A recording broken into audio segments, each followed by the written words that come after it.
L'Institut de la gestion déléguée a publié un premier atlas des modes de gestion des services publics dans toutes les villes et agglomérations de plus de 100 000 habitants.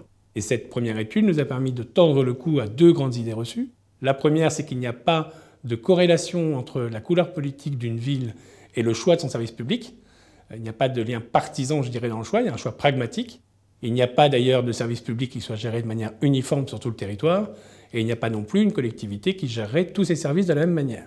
La deuxième idée reçue, c'est qu'il n'y a pas non plus, depuis 1990, de grandes tendances. On parle ici ou là d'une tendance à la remunicipalisation, elle n'existe pas, cette tendance. En fait, il y a par contre une tendance importante, et qu'il faudra regarder pour l'avenir, c'est qu'à peu près entre un quart et un tiers de l'échantillon s'interroge sur le changement de son mode de gestion, quel que soit le mode de gestion qu'il a.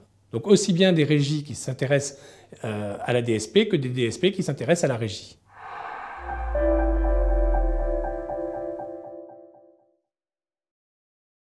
Les critères qui conduisent au choix de tel ou tel mode de gestion sont des critères multiples, et c'est souvent la combinaison de ces critères qui conduit au choix de la gestion déléguée. Le premier d'entre eux, le plus important, me semble-t-il, aujourd'hui, c'est l'apport technique que va pouvoir apporter le savoir-faire, que va pouvoir apporter un industriel. Savoir-faire qu'il aura d'ailleurs démontré souvent dans d'autres villes de France et même à l'étranger. Je rappelle que la plupart de nos groupes sont leaders mondiaux dans leur domaine d'activité. Ce savoir-faire-là est inégalé et une collectivité va pouvoir avoir une plus grande confiance, je dirais, dans l'efficacité du service rendu. Deuxième critère, bien évidemment, le transfert du risque. Vous savez que plus vous allez avancer dans la gestion déléguée, quel que soit le type de contrat, plus vous transférez le risque aux partenaires industriels. Et il est clair que dans un système aujourd'hui très judiciarisé en France, où toute faute conduit immédiatement à un recours, cet transfert de risque me semble un critère important. Et enfin, le troisième critère, bien évidemment, c'est le savoir-faire au sens large et les économies d'échelle que l'on peut retirer d'un partenariat avec un industriel.